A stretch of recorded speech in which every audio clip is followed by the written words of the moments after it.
अगर आप भी भूतकाल और भविष्य की घटनाओं को बार बार सोच के चिंता से ग्रस्त हो जाते हो और आपको इसकी वजह से डर चारों तरफ से घेर लेता है और आपका दिमाग भी ठीक से काम नहीं करता, तो इसका एक रास्ता है जो आपको सारे डर और चिंता और भय से पूरी तरह से मुक्त कर देगा।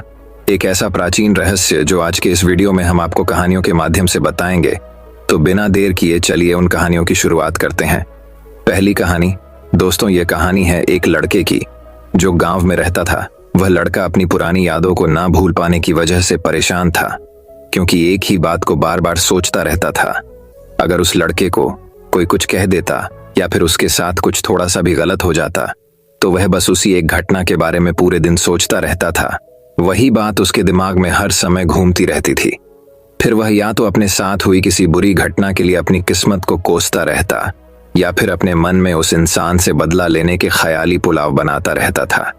अपनी इस ज्यादा सोचने की आदत की वजह से ना तो लोगों के साथ उसके रिश्ते अच्छे थे और ना ही वह किसी काम को अच्छे से कर पाता था। वो इस वजह से हमेशा तनाव में और हमेशा परेशान रहता था। उसकी यह हालत देखकर उसके एक दोस्त ने उसे सलाह दी कि यहाँ पास के गांव में एक बुजुर्ग रहते हैं, तुम उनके पास जाओ, वह तुम्हारी इस दिमागी प्रॉब्लम का कोई ना कोई हल जरूर बता देंगे। वह लड़का उन बुजुर्ग के पास जाता है और अपनी सारी प्रॉब्लम उन्हें बताता है कि कैसे वह एक ही घटना के बारे में बार बार सोचता रहता है और पुरानी बुरी बातों को भूल नहीं पाता है। लड़के की पूरी बात सुनने के बाद वह बुजुर्ग वहां से उठकर घर के अंदर चले जाते हैं। उन बुजुर्ग का बिना कुछ कहे वहां से उठकर चले जाना लड़के को अजीब सा लगता है, लेकिन वह फिर भी वहीं बैठा रहता है। इतनी देर बाद वह देखता है कि वह बुजुर्ग आदमी मिट्टी के गिलास में पानी भरकर उसकी तरफ आ रहे हैं। वह लड़के के पास आकर खड़े हो जाते हैं और लड़का भी उनके सामने खड़ा हो जाता है। वह लड़के से पूछते हैं, बताओ इस ग्लास का वजन कितना होगा? लड़के ने कहा, मैं एकदम सही तो नहीं बता सकता हूं, लेकिन इस ग्लास का वजन बहुत ही कम है। अब उन बुजुर्ग ने एकदम गंभीर होकर कहा, मेरा सवाल यह है कि अगर मैं इस ग्लास को थोड़ी देर तक ऐसे ही पकड़कर खड़ा रहूं तो क्या होगा? लड़के ने कहा, कुछ भी नहीं होगा। उन बुजुर्ग ने फिर से पूछा, अगर मैं इस ग्लास को इसी तरह 1 घंटे तक पकड़कर खड़ा रहूं तब क्या होगा? लड़के ने कहा, आपके हाथ में दर्द होने लगेगा। उन बुजुर्ग ने फिर से उस लड़के से पूछा कि अगर मैं इस ग्लास को बिल्कुल इसी तरह पूरे दिन पकड़कर खड़ा रहूं तब क्या होगा? लड़की ने कहा, आपके हाथ में बहुत ही भयंकर दर्द होना शुरू हो जाएगा और आपका हाथ सून भी हो सकता है। आपकी मांसपेशियों में भारी तनाव आ सकता है और यहां तक कि आपके हाथ को लकवा भी मार सकता है। उन बुजुर्ग ने मुस्कुराते हुए कहा, बहुत बढ़िया, लेकिन क्या इस दौरान ग्लास का वजन बढ़ा? लड़के ने कहा, नहीं, वजन तो नहीं बढ़ा, गिलास भी वही था और गिलास में पानी भी उतना ही था। फिर से उन्होंने उस लड़के से पूछा, फिर भला मेरे हाथ में दर्द और मांसपेशियों में तनाव क्यों आया? उस लड़के ने जवाब दिया, उस गिलास को बहुत समय तक पकड़े रहने के वजह से। उन बुजुर्ग आदमी ने फिर सवाल किया, अब इस दर्द से छुटकारा पाने के लिए मैं क्या करूं? लड़के ने बड़े आराम से जवाब दिया, गिलास को नीचे रख दीजिए। बुजुर्ग आदमी ने कहा, बिल्कुल सही, और जिंदगी की परेशानियां भी कुछ इसी तरह होती हैं। इन्हें कुछ देर तक अपने दिमाग में रखोगे तो कोई तकलीफ नहीं होगी, लेकिन अगर इनके बारे में ज्यादा देर तक सोचोगे तो दिमाग में दर्द होना शुरू हो जाएगा। अगर और भी देर तक अपने दिमाग में रखोगे तो यह आपको पागल बना देगी और आप कुछ भी नहीं कर पाएंगे। उन बुजुर्ग ने उस लड़के की तरफ इशारा करके कहा, जिंदगी के पिछले गलतियां और घटनाओं के बारे में सोचना जरूरी है, लेकिन उससे भी ज्यादा जरूरी है उनसे सीख कर आगे बढ़ना। अगर तुम एक ही बात को पकड़कर बैठे रहते हो तो ठीक उसे गिलास की तरह यह भी तुम्हारी जिंदगी में दर्द पैदा कर देगी। अगर तुम आज अपने अतीत को लेकर बैठे रहते हो तो अतीत के बारे में सोचते रहने से अभी का आज तुम्हारे हाथ से निकल जाएगा और फिर तुम फ्यूचर में इसके लिए भी पछताओगे। बेहतर यही है कि पुरानी बातों और घटनाओं से सीख कर उन्हें वहीं भूल जाओ और जिंदगी में आगे बढ़ो। तो दोस्तों चलिए अब हमारी दूसरी कहानी की शुरुआत करते हैं। दूसरी कहानी, खुद पर यकीन। एक समय की बात है, एक आदमी ने 2 बिल्डिंग के बीच में एक रस्सी बांधी और वह दोनों बिल्डिंग बहुत ऊंची थी। रस्सी बांधने के बाद उस आदमी ने उस रस्सी के ऊपर कदम रखा और रस्सी पर चलने लगा। नीचे खड़े सारे लोग उस आदमी को देखने लगे और वहां पर काफी सारी भीड़ जमा हो गई। वह आदमी धीरे धीरे करके उस रस्सी पर चल रहा था और सारे लोग उस आदमी को इस तरह देख रहे थे मानो कब वह नीचे गिर जाए। उस आदमी ने आधा रास्ता पार कर लिया, तभी उसका बैलेंस बिगड़ गया। सारे लोगों को यह लगा कि वह नीचे गिरने वाला है, लेकिन वह संभल गया। उस आदमी ने अपना रास्ता कंप्लीट किया और जब वह नीचे उतरा तो सारे लोग तालियां बजा रहे थे, चिल्ला रहे थे और सीटी बजा रहे थे।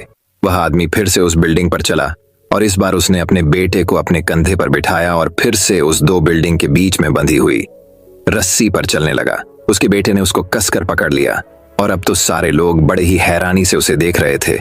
वह आदमी जैसे जैसे उस रस्सी पर कदम रख रहा था, वैसे वैसे लोगों की धड़कनें तेज हो रही थीं, लेकिन इस बार भी उस आदमी ने अच्छे से उस रस्सी को पार कर लिया। जब वह नीचे आया तो उसने माइक लेकर पब्लिक की तरफ देखकर कहा, क्या आप लोगों को विश्वास है कि मैं यह फिर से कर सकता हूं? पब्लिक ने बड़ी जोश में हाँ कहा। उस आदमी ने फिर से पब्लिक की तरफ देखकर कहा, क्या आपको पूरा यकीन है कि मैं ये कर सकता हूं? और सारी पब्लिक ने फिर से हाँ कहा। उस आदमी ने कहा, तो फिर लाइए, मुझे आपका बच्चा दीजिए। तभी सारी पब्लिक शांत हो गई। उस आदमी ने कहा, जिस तरह मैंने अपने बच्चों को कंधे पर बिठाकर यह रस्सी पर किया, उसी तरह मैं आपके बच्चे को बिठाकर यह रस्सी पार करूंगा। क्या आपको यकीन है? इस बार पब्लिक में से किसी की आवाज नहीं आई, सारी पब्लिक शांत खड़ी थी। तभी उस आदमी ने कहा, अभी तो आपको मुझ पर पूरा विश्वास था। हिमेश रस्सी को पार कर सकता हूं कि मैं इस रस्सी को पार कर सकता हूं, लेकिन अभी किसी को भी मुझ पर विश्वास नहीं है। दोस्तों, इस कहानी से हमें यह सीख मिलती है कि हमें जितना विश्वास दूसरों पर होता है, उतना ही विश्वास हमें खुद पर भी करना चाहिए। हमें उतना ही विश्वास खुद पर रखना चाहिए। आप दुनिया से पीछे इसीलिए है क्योंकि आप दूसरों को देखकर पूरे विश्वास के साथ यह कहते हैं कि वह कर सकता है, लेकिन आप कभी यह नहीं कहते कि मैं क्यों नहीं कर सकता। यही वजह है कि लोग आपसे इतने आगे निकल रहे हैं और आप वहीं खड़े रहकर देख रहे हैं। ऐसे ही आप भी अपने क्लास के टॉपर को आप देखते होंगे और कहते होंगे कि वह टॉप कर सकता है। मैं आपसे पूछना चाहता हूं कि आप क्यों नहीं टॉप कर सकते? अगर आप आज मन लगाकर पढ़ोगे तो कल को आपको नौकरी ढूंढने के लिए कहीं भटकना नहीं पड़ेगा। लेकिन अगर आज आपने मौज मस्ती में और सोशल मीडिया में अपना वक्त गुजार दिया, तो फिर जो आने वाला वक्त है उसमें आपको धक्के खाना पड़ेगा। खुद पर विश्वास रखो और मेहनत करते जाओ, क्योंकि बगैर मेहनत का कोई फल नहीं है। तो दोस्तों, चलिए अब हमारी तीसरी कहानी की शुरुआत करते हैं। तीसरी कहानी, बुरा वक्त। यह है एक राजा के बारे में जिसकी राज्य बहुत छोटी थी और सैनिक भी। चलिए पढ़ते हैं कि वो राजा किस तरह अपने राज्य को बचाता है। एक वक्त की बात है, एक राजा था और उस राजा का राज्य बहुत छोटा था और उस राजा के पास ज्यादा सिपाही भी नहीं थे। उसे हर वक्त यह डर रहता है कि कब किधर से कोई उसके राज्य पर हमला कर दे। एक बार और आज जंगल के रास्ते से अपने महल की तरफ जा रहा था, तभी जंगल में उसे एक बड़े से पेड़ के नीचे एक बुजुर्ग बैठे हुए दिखते हैं जो बहुत ही ज्ञानी थे और सारे गांव वाले उन्हें से हर चीज की राय लेते थे। राजा अपने घोड़े से उतरकर उन बुजुर्ग आदमी के पास जाता है और उनसे कहता है कि आप मुझे कोई ऐसा ताबीज दे दीजिए जो मुझे बुरे वक्त से बचा कर रखे। ये सुनने के बाद उन बुजुर्ग आदमी ने राजा की तरफ मुस्कुराते हुए देखा और कहा कि मैं तुम्हें कोई ऐसा ताबीज या कोई ऐसी चीज नहीं दे सकता हूं जो तुम्हें बुरे वक्त से बचा कर रखे, लेकिन मैं तुम्हें एक ऐसा ताबीज दे सकता हूं कि जब तुम पर कोई मुसीबत या बुरा वक्त आ जाए तो ताबीज को खोलने के बाद वह ताबीज तुम्हें उस मुसीबत से लड़ने में मदद कर सकता है। लेकिन याद रखना, इस ताबीज को तभी खोलना जब तुम पर चारों तरफ से मुसीबत आ चुकी हो, तुम्हारा समय बहुत खराब चल रहा हो और तुम्हारे लिए सारे दरवाजे बंद हो चुके हों। तब तुम उस ताबीज को खोलना, तुम्हें उस मुसीबत से लड़ने की हिम्मत मिल जाएगी। राजा उस ताबीज को लेकर वहां से चला गया। कुछ समय बीतने के बाद उस राजा के राज्य पर कुछ लोगों ने हमला कर दिया और राजा को पता था कि यह उसके साथ एक दिन जरूर होगा। राजा ने अपने सैनिकों को तैयार किया, लेकिन उसे राजा के पास ज्यादा सैनिक नहीं थे और इसीलिए वह यह जंग हार गया। लेकिन किसी तरह राजा एक घोड़े में बैठकर वहां से अपनी जान बचाकर निकल गया और वह जंगल के अंदर एक गुफा में जाकर छुप गया। लेकिन उसका पीछा करते करते कुछ सैनिक भी उसके पीछे आ गए। अब वह राजा गुफा के अंदर छुपा हुआ था और उसे सैनिकों के कदमों की आवाज आ रही थी। अब उस राजा के पास कुछ भी नहीं बचा था, सब कुछ खत्म हो चुका था। तभी उसे उन बुजुर्ग का दिया हुआ ताबीज अपने गले में नजर आता है। उसने बड़ी ही उम्मीद के साथ उस ताबीज को खोलकर देखा। उस ताबीज के अंदर उसे एक चिट्ठी देखी जिस पर लिखा हुआ था, यह वक्त भी गुजर जाएगा। यह पढ़कर राजा को कुछ समझ नहीं आया, और जब उसने फिर से उसे लाइन को ध्यान से पढ़ा और उसे समझा तो राजा के चेहरे पर एक मुस्कान आ गई, मान लो उसे कोई सहारा मिल गया हो। और फिर उस राजा ने एक गहरी सांस ली और उसने उन सैनिकों का मुकाबला किया और वहां से बच निकला, और दूसरे मुल्क में जाकर फिर से उसे राजा ने अपनी सल्तनत कायम की। दोस्तों, कहने को तो ये बहुत ही छोटी लाइन है कि ये वक्त भी गुजर जाएगा, लेकिन इसके अंदर बहुत ही डीप मीनिंग छुपा हुआ है। और जब भी आप कोई मुसीबत में फंस चुके हो, बहुत सारी परेशानी आप पर आ चुकी है, चाहे आप पर बहुत सारा कर्जा हो चुका हो, आपके पास काम नहीं है और आप मेहनत कर रहे हो लेकिन आपको उसका फल नहीं मिल रहा है और आपको कोई रास्ता नजर नहीं आ रहा है, तब ये लाइन खुद को बोलकर देखना, आपको एक सुकून मिलेगा और आपको ये फील होगा कि जाने दो, आज जो भी मेरी कंडीशन है, कितना भी मेरा वक्त बुरा चल रहा है, लेकिन कल परसों और एक न एक दिन यह वक्त भी गुजर जाएगा और तभी आपको उस मुसीबत से निपटने की हिम्मत मिल जाएगी। और वह कहते हैं ना कि जब आपका अच्छा समय चल रहा हो तो उस टाइम पर शुक्र करो, और जब आपका बुरा वक्त चल रहा हो तो उस टाइम पर सब्र करो, क्योंकि समय अच्छा चल रहा हो या बुरा, वह ज्यादा दिन तक नहीं रहता। और जिंदगी उसे ही कहते हैं जिसमें दुख भी हो और सुख भी, तभी लगता है कि हम जिंदगी जी रहे हैं। तो दोस्तों, चलिए अब हमारी चौथी कहानी की शुरुआत करते हैं। चौथी कहानी गौतम बुद्ध रामदास को एक अद्भुत शिक्षा देते हैं। वो ऐसी कौन सी शिक्षा देते हैं जो कि रामदास को अपने जीवन में बहुत काम आती है, ये जानने के लिए सुनिए ये कहानी। एक दिन गौतम बुद्ध किसी के घर पर भिक्षा मांगने के लिए गए। वो जिसके घर पर गए थे उसका नाम रामदास था। गौतम बुद्ध उसके घर पर जाकर आवाज लगाते हैं और थोड़ी देर बाहर खड़ीते रहते हैं। थोड़ी देर बाद रामदास अंदर से आया। उसने महात्मा बुद्ध से कहा कि क्या बात है। भगवान बुद्ध ने कहा कि मेरे पास कुछ खाने को नहीं है, मैं भिक्षा मांगने निकला हूं। आपके पास यदि कुछ खाने को हो तो मुझे भिक्षा के रूप में देने की कृपा करें। रामदास ने गौतम बुद्ध से कहा कि आप थोड़ा इंतजार कीजिए, मैं अंदर घर में जाकर देख के आता हूं कि कुछ खाने के लिए है या नहीं। रामदास अंदर गया और उसने देखा कि उसके घर में आज खीर बनी हुई है। रामदास अंदर से ही चिल्लाता है, महाराज आप रुकिए, मैं आपके लिए खीर लेकर आता हूँ। भगवान बुद्ध सोचते हैं कि मैंने इतनी देर तक इंतजार किया है तो थोड़ी देर और रुक जाता हूँ। रामदास अंदर से एक बड़े बर्तन में खीर लेकर आया। रामदास ने बुद्ध से कहा कि आप मुझे अपना पात्र दीजिए, मैं आपको उसमें खीर दे देता हूँ, पर आपको उससे पहले मेरे एक प्रश्न का जवाब देना पड़ेगा। गौतम बुद्ध ने कहा, अच्छा ठीक है, तुम मुझे पहले अपना प्रश्न पूछ लो। रामदास ने कहा, मुझे ईश्वर प्रेम चाहिए, वो मुझे कैसे मिलेगा। रामदास ने यह भी कहा कि मैं इस सवाल का जवाब जानने के लिए बड़े बड़े संतों के पास गया, मैंने बड़े बड़े ग्रंथ पढ़े, किताबें पढ़ी, लेकिन मेरे अंदर नहीं भागवत प्रेम जागा। अब आप ही मुझे बताइए कि वो मुझे कैसे प्राप्त होगा। गौतम बुद्ध ने कहा, तुमने प्रश्न तो बहुत कठिन पूछा है, लेकिन मैं तुम्हें इसका जवाब दूंगा, लेकिन तुम्हें मुझे पहले जो तुम लाए हो कृपा करके मुझे दो, ताकि मैं उसे खाकर अपनी भूख को मिटा सकूं।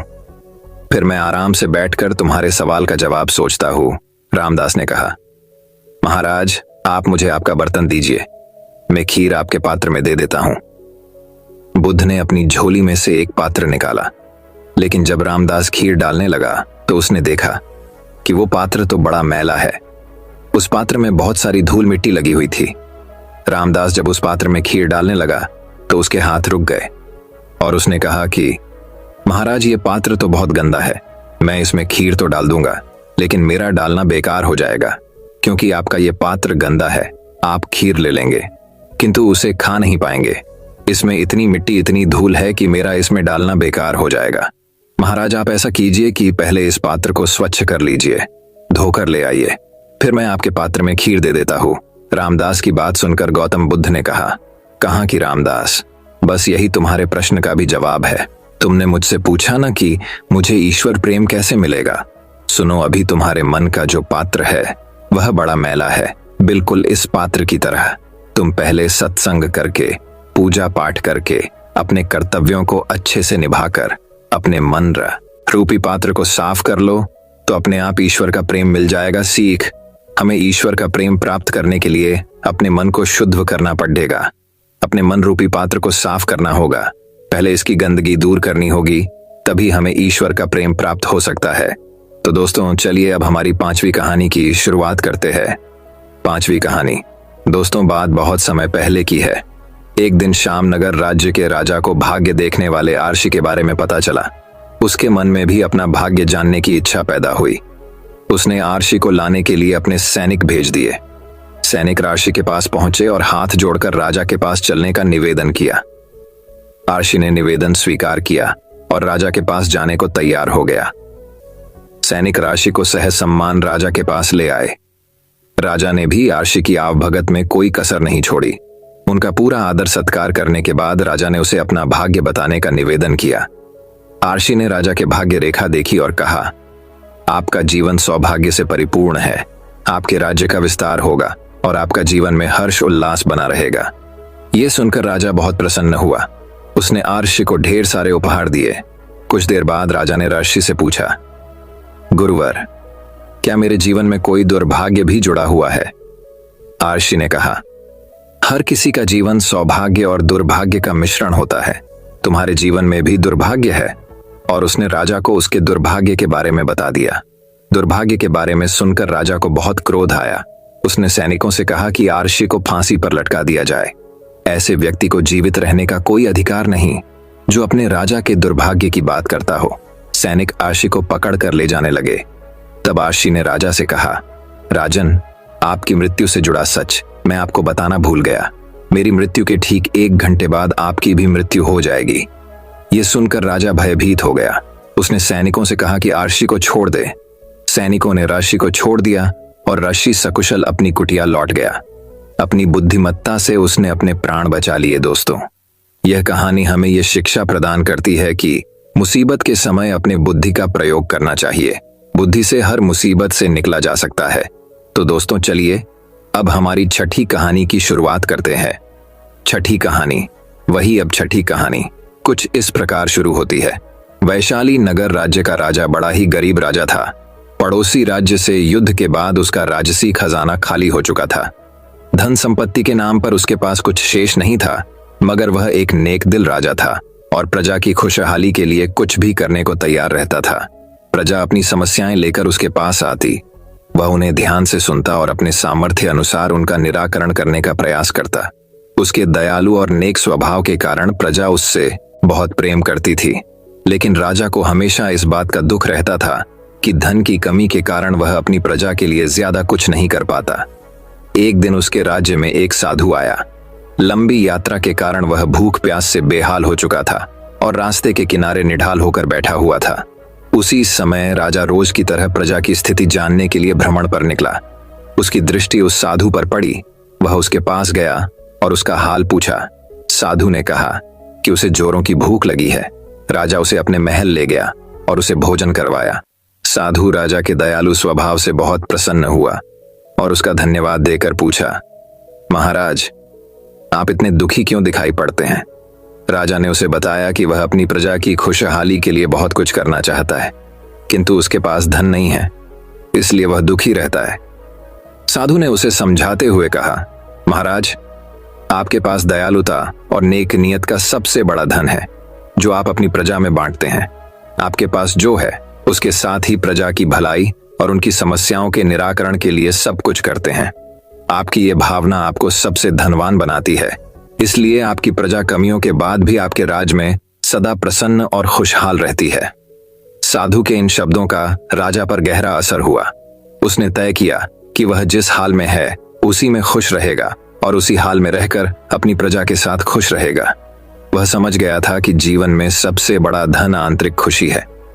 दोस्तों, ये कहानी हमें यह शिक्षा प्रदान करती है कि धन की अधिकता न होने पर भी हम अपनी ईमानदारी, नेकी और दयालुता से अपने जीवन को खुशहाल बना सकते हैं। वही अब एक और कहानी कुछ इस प्रकार शुरू होती है। बहुत समय पहले की बात है। एक राज्य में एक राजा का राज था। वह अक्सर सोचा करता था कि मैं राजा क्यों बना। एक दिन इस प्रश्न का उत्तर प्राप्त करने उसने अपने राज्य के बड़े बड़े ज्योतिषियों को आमंत्रित किया। ज्योतिषियों के दरबार में उपस्थित होने पर राजा ने यह प्रश्न उनके सामने रखा, जिस समय मेरा जन्म हुआ ठीक उसी समय कई अन्य लोगों का भी जन्म हुआ होगा। उन सब में मैं ही राजा क्यों बना? इस प्रश्न का उत्तर दरबार में उपस्थित कोई भी ज्योतिषी नहीं दे सका, लेकिन एक बूढ़े ज्योतिषी ने राजा को सुझाया कि राज्य के बाहर स्थित वन में रहने वाले एक महात्मा कदाचित उसके प्रश्न का उत्तर दे सकें। राजा तुरंत उस महात्मा से मिलने वन की ओर निकल पड़ा। जब वह महात्मा के पास पहुंचा तो देखा कि वो अंगारे खा रहे हैं। राजा घोर आश्चर्य में पड़ गया, किंतु उस समय राजा की प्राथमिकता अपने प्रश्न का उत्तर प्राप्त करना था, इसलिए उसने इधर उधर की कोई बात किए बिना अपना प्रश्न महात्मा के सामने रख दिया। प्रश्न सुन महात्मा ने कहा, राजन, इस समय मैं भूख से बेहाल हूं। मैं तुम्हारे प्रश्न का उत्तर नहीं दे सकता। कुछ दूरी पर एक पहाड़ी है, उसके ऊपर एक और महात्मा तुम्हें मिलेंगे। वे तुम्हारे प्रश्न का उत्तर दे देंगे, तुम उनसे जाकर मिलो। राजा बिना समय व्यर्थ किए पहाड़ी पर पहुंचा। वहां भी उसके आश्चर्य की सीमा नहीं रही जब उसने देखा कि वहां वह महात्मा चिमटे से नोच नोच कर अपना ही मांस खा रहे हैं। राजा ने उनके समक्ष वह प्रश्न दोहराया। प्रश्न सुनकर महात्मा बोले, राजन, मैं तुम्हारे प्रश्न का उत्तर नहीं दे सकता। मैं भूख से तड़प रहा हूं। इस पहाड़ी ने नीचे एक गांव है, वहां 5 वर्ष का एक बालक रहता है। वह कुछ ही देर में मरने वाला है। तुम उसकी मृत्यु पूर्व उससे अपने प्रश्न का उत्तर प्राप्त कर लो। राजा गांव में जाकर उस बालक से मिला। वह बालक मरने की कगार पर था। राजा का प्रश्न सुन वह हंसने लगा। एक मरते हुए बालक को हंसता देख राजा चकित रह गया, किंतु वह शांति से अपने पूछे गए प्रश्न के उत्तर की प्रतीक्षा करने लगा।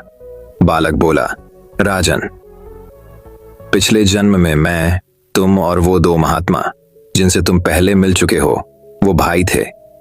एक दिन हम सभी भाई भोजन कर रहे थे कि एक साधु हमारे पास आकर भोजन मांगने लगा। सबसे बड़े भाई ने उससे कहा कि तुम्हें भोजन दे दूंगा, तो क्या मैं अंगारे खाऊंगा, और आज वह अंगारे खा रहा है। दूसरे भाई ने कहा कि तुम्हें भोजन दे दूंगा, तो क्या मैं अपना मांस नोच कर खाऊंगा, और आज वह अपना ही मांस नोच कर खा रहा है। साधु ने जब मुझसे भोजन मांगा तो मैंने कहा कि तुम्हें भोजन देकर क्या मैं भूखा मरूंगा, और आज मैं मरने की कगार पर हूं, किंतु तुमने दया दिखाते हुए उस साधु को अपना भोजन दे दिया। उस पुण्य का ही प्रताप है कि इस जन्म में तुम राजा बने। इतना कहकर बालक मृत्यु को प्राप्त हो गया। राजा को अपने प्रश्न का उत्तर मिल चुका था। वह अपने राज्य की ओर चल पड़ा। दोस्तों, यह कहानी हमें यह शिक्षा प्रदान करती है कि अच्छे कर्म का अच्छा फल मिलता है। इसीलिए सदा कर्म करो और जहां तक संभव हो दूसरों की सहायता करो। तो दोस्तों, चलिए अब हमारी 7वीं कहानी की शुरुआत करते हैं। 7वीं कहानी प्राचीन समय की बात है। एक राज्य में एक राजा राज करता था। उसका राज्य खुशहाल था। धन धान्य की कोई कमी नहीं थी। राजा और प्रजा खुशी खुशी अपना जीवन यापन कर रहे थे। एक वर्ष उस राज्य में भयंकर अकाल पड़ी था। पानी की कमी से फसलें सूख गईं। ऐसी स्थिति में किसान राजा को लगान नहीं दे पाए। लगान प्राप्त न होने के कारण राजस्व में कमी आ गई और राजकोष खाली होने लगा। यह देख राजा चिंता में पड़ीडीएच गया। हर समय वह सोचता रहता कि राज्य का खर्च कैसे चलेगा। अकाल का समय निकल गया। स्थिति सामान्य हो गई, किंतु राजा के मन में चिंता घर कर गई। हर समय उसके दिमाग में यही रहता कि राज्य में पुनः अकाल पड़ गया तो क्या होगा। इसके अतिरिक्त भी अन्य चिंताएं उसे घेरने लगी। पड्डहोसी राज्य का भय, मंत्रियों का षड्यंत्र जैसी कई चिंताओं ने उसकी भूख प्यास और रातों की नींद छीन ली। वह अपनी इस हालत से परेशान था, किंतु जब भी वह राजमहल के माली को देखता तो आश्चर्य में पड़ीएच जाता। दिन भर मेहनत करने के बाद वह रूखी सूखी रोटी भी छक्कर खाता और पेड्डा के नीचे मजे से सोता। कई बार राजा को उससे जलन होने लगती। एक दिन उसके राज दरबार में एक सिद्ध साधु पधारे।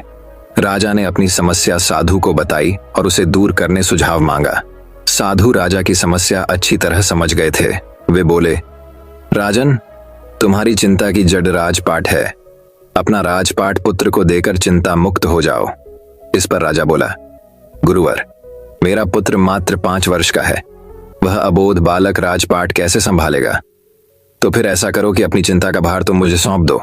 साधु बोले। राजा तैयार हो गया और उसने अपना राजपाट साधु को सौंप दिया। इसके बाद साधु ने पूछा, अब तुम क्या करोगे? राजा बोला, सोचता हूं कि अब कोई व्यवसाय कर लूं, लेकिन उसके लिए धन की व्यवस्था कैसे करोगे? अब तो राजपाट मेरा है, राजकोष के धन पर भी मेरा अधिकार है, तो मैं कोई नौकरी कर लूंगा।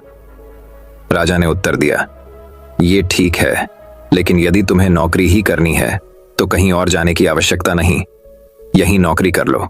मैं तो साधु हूं, मैं अपनी कुटिया में ही रहूंगा, राजमहल में ही रहकर मेरी ओर से तुम ये राजपाट संभालना। राजा ने साधु की बात मान ली और साधु की नौकरी करते हुए राजपाट संभालने लगा। साधु अपनी कुटिया में चले गए। कुछ दिन बाद साधु पुनः राजमहल आए और राजा से भेंट कर पूछा, कहो राजन, अब तुम्हें भूख लगती है या नहीं, और तुम्हारी नींद का क्या हाल है गुरुवर? अब तो मैं खूब खाता हूँ और गहरी नींद सोता हूँ। पहले भी मैं राजपाट का कार्य करता था, अब भी करता हूँ। फिर ये परिवर्तन कैसे? ये मेरी समझ के बाहर है। राजा ने अपनी स्थिति बताते हुए प्रश्न भी पूछ लिया। साधु मुस्कुराते हुए बोले, राजन, पहले तुमने काम को बोझ बना लिया था और उस बोझ को हर समय अपने मानस पटल पर ढोया करते थे, किंतु राजपाट मुझे सौंपने के उपरांत तुम समस्त कार्य अपना कर्तव्य समझकर करते हो, इसलिए चिंता मुक्त हो सीख। जीवन में जो भी कार्य करें अपना कर्तव्य समझकर करें, न कि बोझ समझकर। यही चिंता से दूर रहने का तरीका है। तो दोस्तों चलिए अब हमारी 8वीं कहानी की शुरुआत करते हैं। 8वीं कहानी। एक राजा और गूंगे फकीर में गहरी मित्रता थी। राजा फकीर से अपने दिल की हर बात कहता और फकीर मुस्कुराते हुए सुनता। राजा को उसका साथ इतना भाने लगा कि उसने उसकी रहने की व्यवस्था अपने महल में करवा दी थी। फकीर राजा के साथ महल में रहने लगा। समय गुजरता गया और राजा का उसके प्रति प्रेम बढ़ता गया। एक दिन राजा अपने काफिले के साथ राज्य भ्रमण पर निकला। फकीर भी उसके साथ था। शाम को वे राज्य के अंतिम छोर तक के गांवों की स्थिति जानकर वापस लौट रहे थे। रास्ते में घना जंगल पड़ा। राजा का काफिला रास्ता भटक गया। राजा ने अपने सारे सैनिकों को रास्ता ढूंढने के लिए चारों दिशाओं में भेज दिया और खुद फकीर के साथ एक पेड़ के नीचे सुस्ताने लगा। उसी पेड़ पर एक फल लगा हुआ था। राजा और फकीर दोनों भूखे थे। राजा ने पेड़ पर चढ़कर फल तोड़ लिया और उसके 6 टुकड़े कर दिए, 3 अपने लिए, 3 फकीर के लिए। अपनी आदत के अनुसार उसने पहला टुकड़ा फकीर को दिया। फकीर फल खाकर मुस्कुराया और अपना हाथ आगे बढ़ा दिया। राजा ने दूसरा टुकड़ा भी फकीर को दिया। फकीर फल खाकर मुस्कुराया और फिर से अपना हाथ आगे कर दिया। राजा ने उसे तीसरा टुकड़ा भी दे दिया। एक एक करके फकीर 5 टुकड़े खा गया और 6वें के लिए भी हाथ आगे बढ़ा दिया। ये देख राजा को बड़ा क्रोध आया। बोला, ये मेरा तुम्हारे प्रति प्रेम है कि मैं तुम्हें अपने महल में अपने साथ रखता हूँ, हर सुख सुविधा तुम्हें मुहैया करवाता हूँ, पर आज मुझे पता चल गया कि तुम्हारे दिल में मेरे लिए जरा भी प्रेम नहीं है। भूखा मैं भी हूँ, किंतु तुम इतने स्वार्थी हो कि सारा फल खुद खा जाना चाहते हो। तुम्हारी असलियत में जान गया। आज से हमारी दोस्ती खत्म। अभी इसी वक्त मेरी नजरों से दूर चले जाओ। फकीर चला गया। फकीर के जाने के बाद राजा फल का आखिरी टुकड़ा खाने लगा, लेकिन फल को चबाते ही उसने फल थूक दिया। फल इतना कड़वा था कि उसे खाया ही नहीं जा सकता था। राजा को समझ आ गया कि फकीर क्यों सारे टुकड़े मांगकर खा जाना चाहता था, और यह भी कि उसका प्रेम कितना गहरा था। राजा की दी हर चीज वह खुशी खुशी स्वीकार करता था और सदा मुस्कुराते रहता था। इसलिए जब राजा ने उसे फल दिया तो वह भी स्वीकार किया और कड़वा होने के बावजूद मुस्कुराते हुए खा गया। वह सारे टुकड़े इसलिए मांगकर खा जाना चाहता था ताकि राजा को इस बात का पता न चल सके कि वह साधु को कड़वा फल खिला रहा है। जब राजा के दिए मीठे फल उसने खुशी खुशी खाए थे तो कड़वा क्यों न खाता। ये बात समझ में आने पर राजा पछताने लगा, मगर अब देर हो चुकी थी। अपने संदेह के कारण वह अपना परम मित्र को छुका था। सीख दोस्तों, सच्चा दोस्त कभी आपका बुरा नहीं चाहेगा, वह आपको रोकेगा भी। तो आपके भले के लिए सच्ची दोस्ती हमेशा सहेज कर दोस्ती के फल में संदेह का कीड़ा लग जाए तो उसे खराब होते देर नहीं लगती। इसलिए जब भी दोस्ती करें भरोसे की नींव पर करें। तो दोस्तों चलिए अब हमारी 9वीं कहानी की शुरुआत करते हैं। 9वीं कहानी। एक बार की बात है, यूनान के सम्राट किसी बात पर अपने वजीर से नाराज हो गए। नाराजगी में उन्होंने वजीर के लिए फांसी की सजा का ऐलान कर दिया। फांसी का समय शाम के 6 बजे मुकर्रर किया गया। फांसी की सजा दिए जाते समय वजीर दरबार में उपस्थित नहीं था। सम्राट ने सैनिकों को आदेश दिया, जाओ जाकर वजीर को बता दो कि शाम को ठीक बजे उसे फांसी पर लटका दिया जाएगा। सम्राट का आदेश मान सैनिक की एक टकदही वजीर के घर पहुंची। उसके घर को चारों ओर से घेर लिया गया। कुछ सैनिक घर के अंदर गए। अंदर जाने पर उन्होंने देखा कि वहां तो जश्न का माहौल है। उस दिन वजीर का जन्मदिन था। उसके घर पर रिश्तेदारों और दोस्तों की चहल पहल थी। संगीत बज रहा है, नाच गाना चल रहा था। पूरे घर में पकवान की खुशबू फैल रही थी। कुल मिलाकर वहां का माहौल बद्दा खुशनुमा था। सैनिकों ने भरी महफिल में ऐलान कर वजीर को फांसी की सजा के बारे में बताया। यह भी बताया कि फांसी शाम 6 बजे दी जाएगी। यह ऐलान सुनकर वहां मौजूद हर शख्स हैरान रह गया। फौरन संगीत और नाच गाना बंद कर दिया गया। रिश्तेदार, दोस्त और परिवारजन उदास हो गए। तभी कमरे में छाई खामोशी में वजीर की आवाज गूंजी, ऊपर वाले का लाख लाख शुक्रिया कि उसने फांसी के लिए शाम 6 बजे तक का वक्त दे दिया। तब तक हम सब जश्न मना सकते हैं। वजीर की बात सुनकर दोस्तों, रिश्तेदारों और परिवारजनों ने कहा, कैसी बात कर रहे हो? फांसी की सजा सुनाई गई है तुम्हें और तुम जश्न मनाना चाहते हो। वजीर ने किसी तरह सबको समझाया और जश्न फिर से शुरू करवाया। दोस्त उदास थे, लेकिन वजीर की खुशी के लिए जश्न में शामिल हो गए। यह खबर सैनिकों द्वारा सम्राट तक पहुंचाई गई। सम्राट पूरा माजरा जानने वजीर के घर पहुंच गया। वहां पहुंचकर जब उसने सबको जश्न मानते हुए देखा तो वह भी दंग रह गया। उसने वजीर से कहा, तुम पागल हो गए हो क्या? शाम 6 बजे तुम्हें फांसी पर लटका दिया जाएगा और तुम जश्न मना रहे हो। वजीर बद्दे ही अदब से बोला, हुजूर, आपका बहुत बहुत शुक्रिया कि आपने फांसी का वक्त शाम 6 बजे मुकर्रर किया। इस तरह मुझे शाम 6 बजे तक का वक्त मिल सका। यदि आप मुझे ये वक्त न देते तो मैं अपने परिवार, दोस्तों और रिश्तेदारों के साथ जश्न कैसे मना पाता। फांसी पर लटकने के पहले मेरे पास शाम तक का वक्त है। ये मैं क्यों जाया करूं? मेरे पास जितना भी वक्त है उसे मैं खुशी खुशी गुजारना चाहता हूं। ये बात सुनकर राजा ने वजीर को गले लगा लिया और कहा, जिस इंसान को वक्त की कदर है, जो जिंदगी का हर लम्हा खुशी खुशी गुजारना चाहता है, उसे मौत कैसे दी जा सकती है? उसे जीने का पूरा हक है। तुम्हारी बातों ने हमारा दिल खुश कर दिया। तुम्हारी फांसी की सजा माफ की जाती है। सीख, जिंदगी खूबसूरत है, इसका हर लम्हा खुशी के साथ गुजारें। ये जरूर है कि जिंदगी में कई बार मुश्किलों भरा वक्त सामने खड्डा होता है और हम परेशान हो जाते हैं। ऐसे में हम जिंदगी जीना ही छोड़ देते हैं। मुश्किलों से हारे नहीं, उसका सामना करें और खुशी के साथ करें। जो भी समय आपके पास है उसका पूरा सदुपयोग करें। ये जिंदगी बार बार नहीं मिलने वाली, इसे खुलकर जिएं। दोस्तों, मैं उम्मीद करता हूं कि यह कहानी सुनने से आपके जीवन में अच्छे बदलाव आए होंगे। आपको इस वीडियो से क्या सीखने मिला, ये कमेंट करके जरूर बताएं।